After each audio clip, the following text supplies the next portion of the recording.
না বসবো না। আপনারা খুনিদের সঙ্গে খুনি মিটিং করেছেন শামসুল এবং আমি জানতে চাই খুনির সঙ্গে খুনি মিটিং করেছেন না না তো ঠিক আছে আপনি কি করেছেন আপনার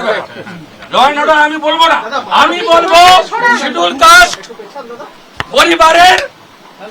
বাবা সাহেব আম্বেদকর যাদেরকে প্রোটেকশন দিয়েছে এসসিদের খুন করছে তৃণমূলের গুন্ডারা আপনি আল রাজির সঙ্গে আপনার আইসি মিটিং করছে এখানে